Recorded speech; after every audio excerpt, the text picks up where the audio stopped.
Good evening, viewers. This is your anchor Kekrizanya Solo. You're now watching Hornbill TV's Northeast Express. Residents of Jorhat city have expressed their strong resentment against a religious procession where naked sadhus were seen walking the streets of the city on Wednesday. Opposing these various organizations and citizens on Thursday approached the office of the Jorhat Deputy Commission to protest against the permission being granted to the procession. They claimed that this has corrupted the environment of the city. It has been learned that the protesters were later arrested by the police.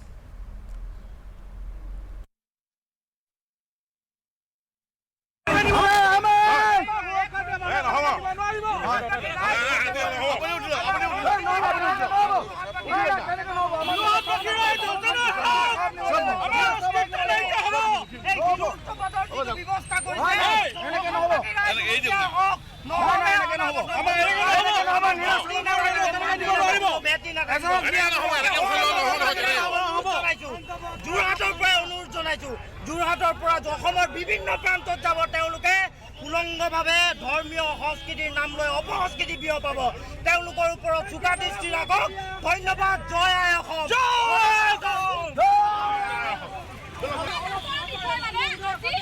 আমি আন্দোলন কৰিলো বুলি মানে এনেকা উঠাই লৈ যাব পুলিচে মানে জানালি পেটে গুন্ডা উলাবলৈ আহিছে বহিয়া কৰি বহিয়া কৰি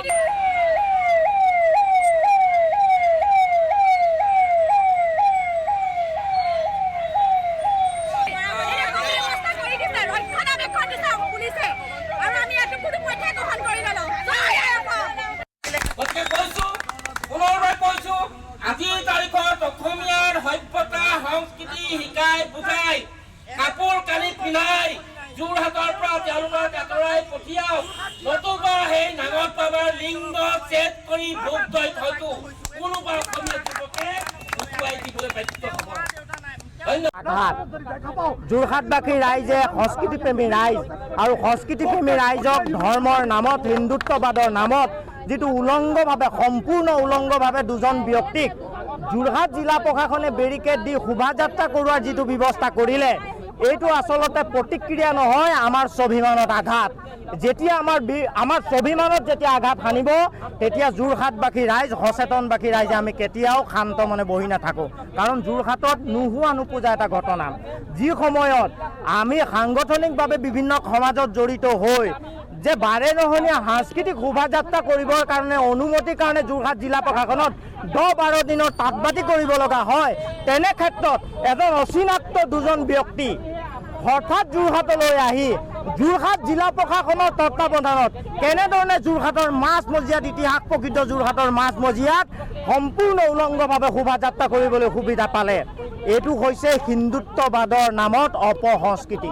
আৰু এই অপসংস্কৃতিক অসমীয়াৰ স্বাভিমানত আঘাত হনা এইটো অপসংস্কৃতিক কেতিয়া আমি যোৰহাটীয়ান হিচাপে আমি কেতিয়া সহ্য নকৰোঁ আৰু যোৰহাটীয়ান হিচাপে আমি আৰম্ভণিতে যিটো তথ্য পাইছোঁ আপোনালোকৰ মাধ্যমৰ যোগেদি অসমবাসী ৰাইজৰ বিভিন্ন জিলাৰ শিৱসাগৰ ডিব্ৰুগড় তিনিচুকীয়া লখিমপুৰ ধেমাজি আদি বিভিন্ন প্ৰান্তৰ জিলাবাসী ৰাইজক আমি অনুৰোধ জনাইছোঁ যে ইয়াৰ যোৰহাটৰ পৰা আপোনালোকৰ জিলালৈ তেওঁলোকে গৈ এই সংস্কৃতিক অপসংস্কৃতিৰ ৰূপত ধাৰণা কৰাৰ শোভাযাত্ৰা কৰাৰ যিটো ব্যৱস্থা কৰিছে এই ব্যৱস্থাৰ ক্ষেত্ৰত আপোনালোকে সন্মুখত দেৱাল হিচাপে খাৰা হওক যাতে কেতিয়াও আমাৰ অসমৰ স্বাভিমানত যাতে আঘাত সানিব নোৱাৰে গতিকে আমি যুঁজাৰু জাতি এই যুঁজাৰু স্বাভিমানটোক অসমবাসী ৰাইজক অনুৰোধ জনাইছোঁ এই ইতিহাস প্ৰকৃত যোৰহাটৰ পৰাই যে আপোনালোক ওলাই আহক নিজৰ কাম ৰাতিপুৱাৰ পৰা আজীৱন থাকিব কিন্তু জাতিক যেতিয়া জীয়াব লাগিব জীয়া জাতিক মৰাৰ লক্ষণ দিয়াৰ যিটো ব্যৱস্থা অসম চৰকাৰে কৰিছে এই জাতিক জীয়াই ৰাখিবৰ কাৰণে এটা উপযুক্ত সময় আহে এইটো সময় হৈছে আজি আৰু এই সময় হৈছে আজি এই সময়ৰ আহ্বান গতিকে এই আহ্বানক সন্মান জনাই আজি যোৰহাটবাসী ৰাইজ ওলাই আহিছোঁ অসমবাসী ৰাইজক আপোনালোকৰ যোগেদি আহ্বান জনাইছোঁ যে এই অপসংস্কৃতিক এই ভণ্ড জৈন ধৰ্মৰ অপসংস্কৃতি উলংঘভাৱাক এটা দেৱাল ৰূপে আপোনালোকে সন্মুখত থিয় হৈ তেওঁলোকৰ অপসংস্কৃতিক ৰোধ কৰিবৰ কাৰণে ব্যৱস্থা গ্ৰহণ কৰক ধন্যবাদ জয় আই অসম একচুৱেলি যোৰহাটত এটা উত্তেজনা হৈ আছে ইতিমধ্যে ছ'চিয়েল মিডিয়াত জানে ছ'চিয়েল মিডিয়া যোগেদি ভাইৰেল হৈছে যে দুজন অলংকাৰ বাবা লগতে বাবিও আছে বাবী মানে মহিলা আছে তাতে অকণমান কাপোৰ লৈ। গতিকে যোৰহাট সভ্যতা সংস্কৃতি চহৰ, আমি আমাৰ ল'ৰা ছোৱালী আছে, আমাৰ বোৱাৰী আছে, আমাৰ বাইদেউ আছে, ভণ্টি আছে। গতিকে আমি লজ্জিত। ধৰ্মৰ নামত ব্যভিচাৰ আমি যোৰহাটত হ'বলৈ নিদিওঁ। যোৰহাট সভ্যতা সংস্কৃতি চহৰ, ইয়াত শিক্ষিত মানুহ আছে, ইয়াত যাৰ যি মন যায় তাকে আমি হ'বলৈ নিদিওঁ। তেখেতসকলে ব্যৱসায় কৰিছে, আমি আঁকোৱালি লৈছোঁ, একেলগে আছোঁ, আমি বৃহত্তৰ অসমীয়া জাতি হিচাপে আছোঁ। কিন্তু ধৰ্মৰ নামত যদি আমাৰ এই শংকৰ ৰাজনৰ দেশত যদি তেওঁলোকে ব্যভিচাৰ কৰে, তাত আমি নিশ্চয় ধিক্কাৰ দিম। ধিক্কাৰ দিয়াই নহয়, ইয়াত আচলতে কৈছোঁ যে ফিৰিঙতিৰ পৰা খান্দবদা হয়। তেওঁলোকে যদি তেনেকুৱা অসভ্য উন্মাদ আচৰণ কৰে, কোনোবা কিন্তু দেখিছে কেতিয়াবা উন্মাদ আচৰণ কৰা মানুহ আমাৰো আছে। তেওঁলোকৰ যদি কোনোবা লিংগ ছেদ কৰে দায়ী কোনে হ'ব? তেওঁলোকৰ লিংগ ছেদ কৰি কোনোবা ভোগ দলিয়াই দিব পাৰে, তাৰ বাবে দায়ী কোন হ'ব? তেওঁলোকক পাৰ্মিশ্যন দিলে কোনে? কিয় দিলে? উলংগভাৱে যাবলৈ পাৰ্মিশ্যন দিয়ে? আমি 5জন মানুহ, আমি যদি 144 দি 5জন মানুহ গোট খাবলৈ আমি পাৰ্মিশ্যন ল'ব লাগে। গতিকে আমি ধিক্কাৰ দিছোঁ, গৰিহণা দিছোঁ। জিলা প্ৰশাসনক আমি বিশেষকৈ উপায়ুক্ত মহোদয়ক অনুৰোধ কৰিছোঁ যে তেখেতে অতি সোনকালে যোৰহাটৰ পৰা তেখেতক কাপোৰ কানি পিন্ধাই, তেওঁলোকক সভ্যতা সংস্কৃতি পিন্ধাই যোৰহাটৰ পৰা আঁতৰাই দিয়ক। Agartala Government Medical College and GBP Hospital has roped in Chennai-based Mohan Foundation for sourcing organs from cadaveric donors, Medical Superintendent of GBP Hospital Dr. Shahankar Chakraborty said. The foundation has earned a strong reputation in India and internationally for its work in organ donation and transplantation, but earlier, Chief Minister Professor Dr. Manik Saha chaired a high-level review meeting in the presence of key stakeholders of the process on January 29. During the meeting, Dr. Saha sought cooperation from all stakeholders to ensure the success of organ donation and transplantation program in the state. The primary objective of roping in Mohan Foundation is to make the process smooth.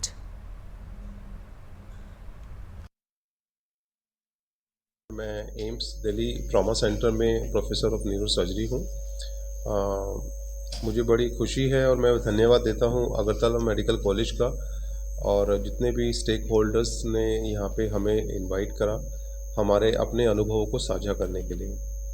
कल हम सब लोग बैठे और हमें इस बात से बड़ी खुशी हुई कि हमारे स्टेट के जो चीफ मिनिस्टर साहब हैं, health secretary and medical superintendent, principle of medical college, सबका पूरा सपोर्ट मिला।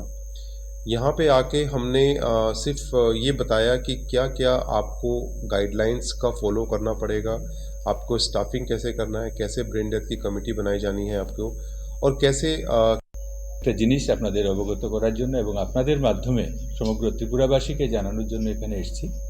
সেটা হলো ত্রিপুরার স্বাস্থ্য পরিষেবা, বিশেষ করে অঙ্গ দান এবং অঙ্গ প্রতিস্থাপন মানে ট্রান্সপ্লান্ট সার্জারি, সেটাকে আরও বেশি উন্নত করার জন্য আমরা মোহন ফাউন্ডেশন মানে মাল্টি অর্গান হারভেস্টিং নেটওয়ার্কিং যে প্রতিষ্ঠান চেন্নাইয়ের এবং সারা ভারতবর্ষে ওনারা কাজ করছেন এবং পৃথিবীর কয়েকটা কান্ট্রিতে ওনারা কাজ করছেন, ওনাদের সঙ্গে আমরা গতকালকে একটা ওয়ার্কশপ করেছি, একটা প্যানেল ডিসকাশন করেছি এবং পরবর্তী সময়ে মাননীয় মুখ্যমন্ত্রীর তত্ত্বাবধানে একটা স্টেক হোল্ডার মিটিং করেছি।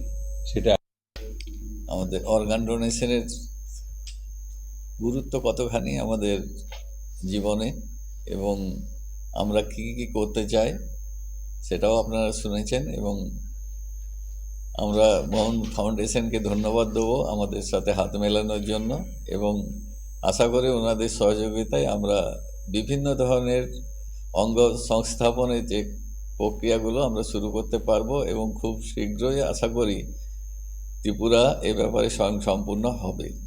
এই ব্যাপারে আপনাদের সহযোগিতা চাই, কারণ সবচেয়ে যেটা কষ্টকর। और मैं मोहन फाउंडेशन करके एक गैर सरकारी संस्था है जो पिछले 27 साल से भारत में काम कर रही है। मैं उनके साथ पिछले 15 साल से जुड़ी हुई हूँ और हमारा ऑब्जेक्टिव, हमारा मिशन ही यही है कि हम डिसीज़ डोनेशन या डोनेशन आफ्टर डेथ जिसको बोलते हैं, अंगदान जिसको बोलते हैं, उसको बढ़ावा दें। और काफ़ी कॉम्प्लेक्स मुद्दा है, सिर्फ लोगों को जानकार होना और देना काफ़ी नहीं है। हमारा इंफ्रास्ट्रक्चर अभी तैयार नहीं है, हमारे हॉस्पिटल्स इसके लिए तैयार नहीं है, काफ़ी कानूनी इसकी ज़रूरतें हैं, उनको मीट करना, कुछ पॉलिसीज़ बनाना, सब कुछ। तो पूरा 360 डिग्री अप्रोच लेते हैं। डेथ के टाइम पे फैमिली से बात करना।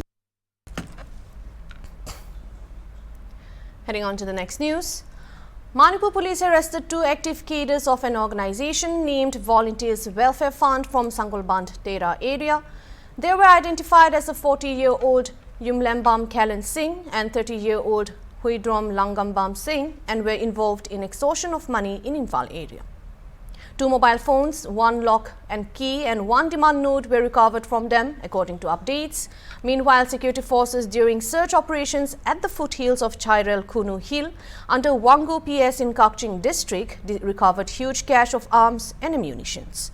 1 assault rifle, 1 9mm pistol with empty magazine, 1 IED 5 kg, approximately 2 36 HE grenades, 1 smoke shell, 1 tear smoke grenade, 1 PEK stick with fuse and detonator, 1 wire 3 meter, 2 number of 303 empty case, 1 blank cartridge, 1 helmet, 1 BP vest, 1 pair of jungle boot scent. Other miscellaneous items were also recovered during the operation. A total of 9 candidates representing the National People's Party, the United Democratic Party, and independent candidate officially filed their nominations today for the upcoming Member of District Council elections to the Khasi Hills Autonomous District Council from the 5 constituencies in Riboy district. From the UDP, the candidates who completed their nomination process today include Eddie G. Kharbani from Umsning, Lee Bare from Jairang, Balajait Rani from Nongpo, Dapishisha Marwayan from Umroi and James Siliang from Mauhati. Similarly, the candidates from the National People's Party NPP who filed their nominations today are Sostins Shotun from Jirang, Rona Khaimdait from Nongpo and Magdalene S. from Maulong from Umsning. Additionally, an independent candidate, George B. Lingdo, former MLA of Umroi, has also entered the race under the banner of the Umroi Democratic Front. And this marks the official commencement of the election process as candidates gear up for the 2025 MDC elections.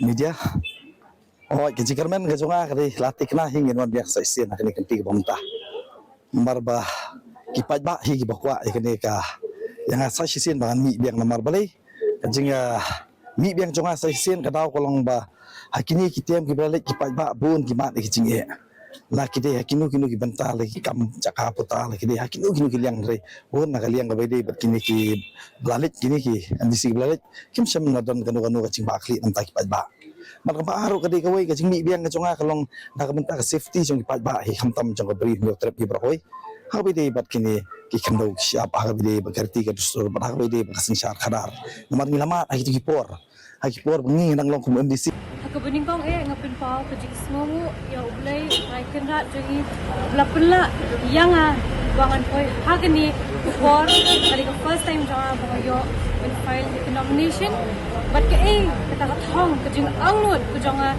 kade nga ngai ijngai nakabenta ki khun samla ki jangi ki khun samla ki ba dei ka lawai jong ri ba ka jai banril jong kene kadong ka than ka bi ka jangi nga kum ka khun samla ngami madan menta bangin yo banrat ding khong lu ki jing ki jinjanjar ki jingsham jong ki khun samla ki jangi ki longkwe ki longpa baro ki badan po kene kali kejat beliau ke jangi kathong ke bening pong ke bangahi ngakwa menta kade bangin penek bangin pensa yakin reti ke dustur play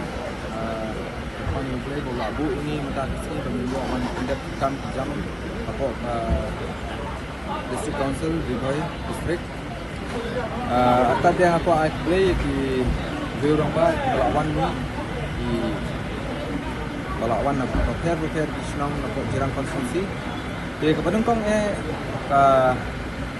ka thong mengibu kum ka parti apa ka jirang konsumsi gede bangin hikmat sya ka jing ba kinong rap kilamat oro shikatu yo ka jing dokumen kum ka parti hi bro kawai jong ka Riboy district UDP kum ki candidate jong ka parti ngayo ban file yaki nomination papers jongi po joko office jong deputy commissioner Riboy district bat ni kermen bakum ke parti Ngilala ban pendep yaki kamram ki bede bat ka government ha ka bangila ban yai nani sakhmat ban lek chok pajba ban kaju kopor ban pan ya kajing kersan naki pajba nang song snong bat kum ka parti ha kini ki liat singi bladep ngelayo ru kalat ya ka ban lek seki pajba ban pan ya kajing kersan kajongki bat ngikmelenti bahagane kerti ka parti UDP jongi hapo jong kari Bhoi district kan yo manra ya na Hublay yepi ki media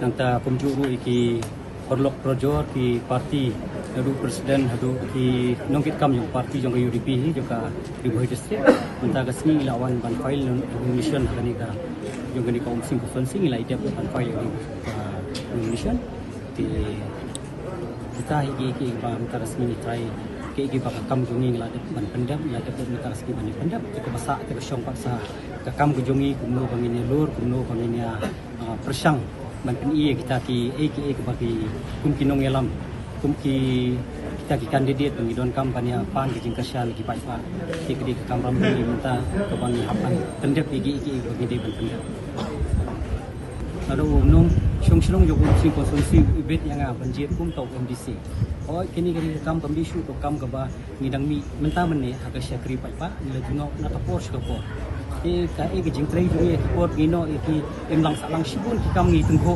abade bat ka judgment rio tam aku.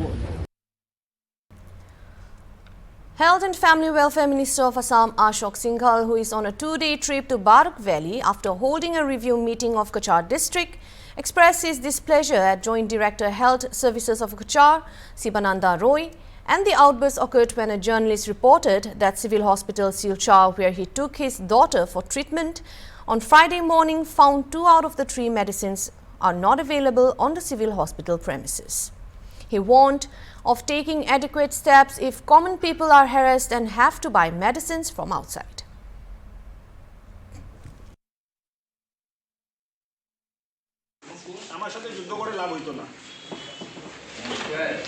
বুঝতে পারছেন যতদিন আছি আমি পেশেন্টের care করব আমি আপনাদের দুজনে কথা পাতিম গুৱাহাটীত যেতিয়া নামিম তেতিয়া মোক জনাওক ঠিক আছে তেতিয়া বেলেগ মেডিচিন চলে আপোনালোকে ক'লে মই মেডিচিনৰ সংখ্যা বঢ়াই দিম মই ৰিকুৱেষ্ট কৰিছোঁ হাত জোৰ কৰি কৈছোঁ পেচেণ্টক দিয়ে নিদিব দিগদাৰ নিদিব বিভিন্ন হস্পিটালৰ ইয়াত দিছোঁ ডক্টৰসকলক মই হাত জোৰ কৰি প্ৰাৰ্থনা কৰিছোঁ যে আপোনালোকে দিয়া ইসেনশিয়াল ড্ৰাগ লিষ্টৰ ভিতৰতে মেডিচিনটো আপোনালোকে লিখিব আৰু কৰবাত যদি আপোনালোকে ভাবে যে নতুন বেমাৰ আহিছে নতুন মেডিচিন আহিছে আমাক ক'ব ইসেনশিয়াল ড্ৰাগ লিষ্টত আমি খুমাই এই মেডিচিনবোৰ আপোনালোকক দি দিম কিন্তু পেচেণ্টে যেন মেডিচিন বাহিৰৰ পৰা কিনিব লগা নহয় এই চোৱা দায়িত্ব প্ৰত্যেকজন চিকিৎসা ব্যৱস্থাৰ লগত জড়িত ব্যক্তিসকলৰ আছে আৰু মন্ত্ৰী হিচাপে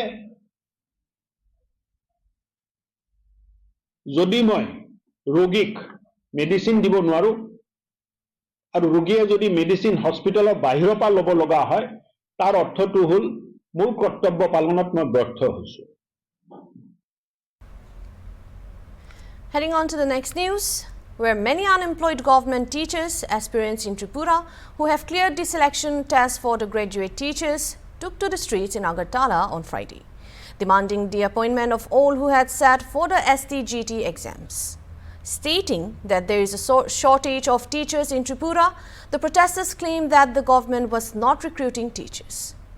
The Gherut, the Chief Minister's residence demanding appointment, the protesters said they sat for the STGT exam in 2022 when there were 20-30 vacancies. However, the government has decided to appoint teachers for only 700 posts. They were, however, arrested according to latest updates. Figure তো আমরা সঠিক জানা নাই কিন্তু আমরা 1000-1500 হবে কোয়ালিফাইডের figure কিন্তু এখানে আজকে আসি আমরা 70 থেকে 80 জনের মতো আসি। In a rare incident in Buldana, Maharashtra, a pregnant woman's sonography revealed a case of fetus in fetu, a condition where a parasitic twin develops inside its identical twin. It is characterized by a mass in the abdomen that resembles a fetus. Dr. Prasad Agarwal, gynecologist and sonography specialist, District Women's Hospital, Buldana, said 2 days ago a 32-year-old woman who was 9 months pregnant came to the hospital for a regular checkup. While doing sonography, he found that her unborn child was also carrying a child. This was missed during earlier sonographies since this was the rarest of the rare conditions. After doing a detailed study and discussing it with other doctors, it was confirmed and the embryo inside her unborn child was not growing. She has been referred to Chhatrapati Sambhajinagar for further treatment. There have been 100 to 200 of such cases in the world which came to light only after the birth of the child. He said in India there are hardly 10 to 15 such cases according to the doctor. स्त्रीरोग तज्ञ व sonography तज्ञ district women's hospital Buldhana. यहाँ पे 2 दिन पहले एक ladies आई थी जिसकी उम्र 32 साल के आसपास थी। उसको 9वां महीना जब स्टार्ट हुआ था, सोनोग्राफी करते वक्त मेरे ऐसे ध्यान में आया कि बच्चा जो है उसका उसके पेट में भी और एक बच्चा है। उसके पहले की सोनोग्राफी में ये चीजें मिस हो गई थी, क्योंकि ये बहुत रेयर कंडीशन है जिसमें कोई सोच भी नहीं सकता है ऐसी कुछ कंडीशन हो सकती है। तो मैंने डिटेल स्टडी किया, 1-2 डॉक्टर से और कंफर्म किया और फिर ये कंफर्म हो गया कि जो उसके पेट में बच्चा है वो बच्चे के पेट में भी और एक बच्चा है जो कि बढ़ नहीं रहा है और इसी हिसाब से उससे ट्रीटमेंट के लिए आगे हमने रेफर किया है। ऐसी केसेस इससे पहले देखने में आई होगी? इससे पहले दुनिया में 100 से 200 केसेस के ऊपर तो नोटिस नहीं हुआ है और हुआ भी है तो डिलीवरी के बाद पता चलता है, पर थोड़ा सोनोग्राफी अच्छे से करने पर हमें पहले ही पता चल गया है कि ऐसी केसेस अभी तक के कहाँ पर देखने में आए? ऐसी केसेस तो बहुत कम है। इंडिया में अब तक 10 से 15 केसेस भी पता नहीं चली है ऐसी, और जो पता चली है वो भी डिलीवरी के बाद। पर प्रेग्नेंट रहते वक्त ये केस पता करना बहुत मुश्किल रहता है, वो यहाँ पे पता चला है और पूरे दुनिया में भी अब तक 100 या 200 केसेस के ऊपर नहीं मिले हैं ऐसे केसेस। अगले ट्रीटमेंट के लिए पेशेंट को कहाँ भेजा गया? अगले ट्रीटमेंट के लिए उसको पीडियाट्रिक सर्जन के पास संभाजीनगर यहाँ पे रेफर किया गया है, तो उस हिसाब से उसका आगे ट्रीटमेंट होगा। That's all for now. Stay tuned for more updates and keep watching Hornbill TV.